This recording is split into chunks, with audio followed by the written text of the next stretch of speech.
Today we're going to read a story and learn the signs for hot hippo. It's a lovely African story about why a hippo swims in the rivers, yet he still only eats the grass.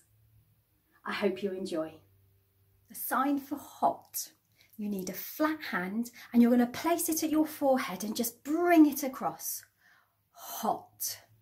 For hippo, you need two closed hands. You're then going to place them on top of each other and then just open up like the hippo's mouth. Hippo.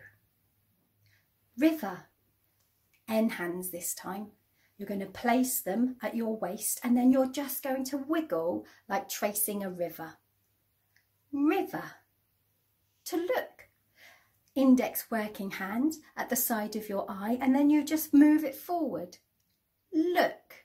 If it's something in the sky, you can look up or down on the ground. Look. Fish. You need a working flat hand and then you're just going to place it at waist height and move and wiggle like a fish. Fish. For water, you need a cupped hand. You're then going to tip it over on the side of your cheek and then just go up and down. Water. The sign for mountain, you need two flat hands. You're going to have them at the diagonal and then wiggle them up to the point. Mountain. God. The sign for God, you need a working index hand. You place it at the side of your head and then you're going to twist your wrist so it ends up pointing up to the sky. Your eyes will also look up too. God. To tell something or to say, index working hand at side of mouth moves forward. To speak. To tell. Animal. You need your working hand. If you get your middle and your ring finger down onto your thumb, and then as you can see, you've then got two little ears for your animal. For bird, you need open pinched hand. You're going to put it by the side of your face and move it up and down like the beak of a bird. Bird. For ant, we're going to make the letter shape A. So your supporting hand, we're going to stretch our thumb out, and with our working hand, we're going to point to our thumb. So that's the letter shape A. And then we're going to make a V hand. We're going to tip it over and wiggle like the ant's legs. Ants. To eat, you need a bunched hand. You're then just going to tap it twice by the side of your mouth. To eat. Now that you have learnt the signs, let's read and sign this lovely story together. Let's give it a go.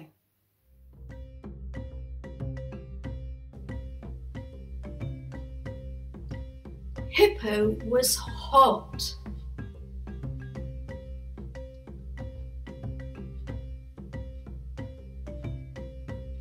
He sat on the riverbank and gazed at the little fishes swimming in the water.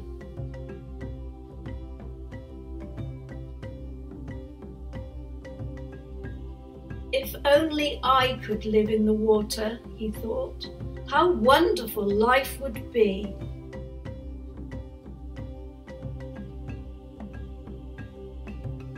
So he walked,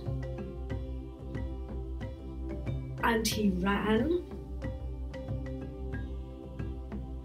and he strolled, and he hopped. And he lumbered along until he came to the mountain where Ngai lived.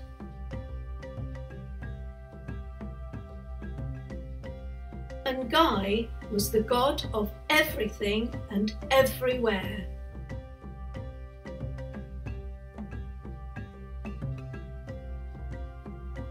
Ngai told the animals to live on the land and the fishes to live in the sea.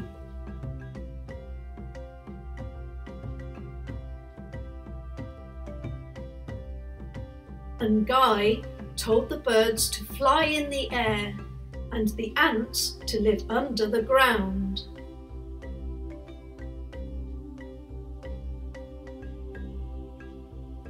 Ngai had told Hippo he was to live on the land and eat grass.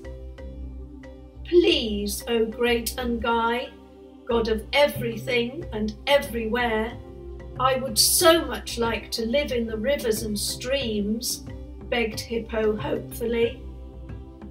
I would still eat grass.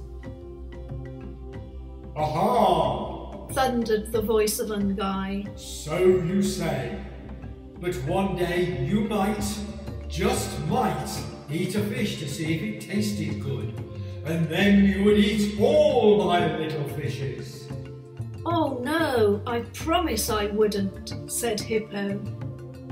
Aha! Thundered the voice of Ngai. So you say. But how can I be sure of that? I love my little fishes. I would show you, promised Hippo. I will let you look in my mouth whenever you like to see that I am not eating your little fishes. And I will stir up the water with my tail so you can see I have not hidden the bones. Aha! Thundered the voice of Ngai. Then you may live in the water, but... Hippo waited. But you must come out of the water at night and eat grass, so that even in the dark I can tell you are not eating my little fishes. Agreed? Agreed, sang Hippo happily. And he ran all the way home until he got to the river, where he jumped in with a mighty splash.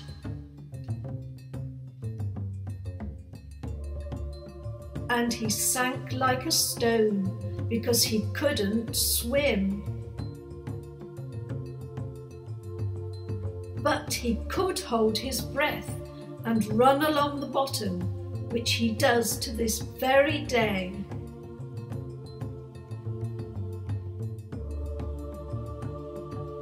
And he stirs up the bottom by wagging his little tail, so that Ngai can see he has not hidden any fish bones.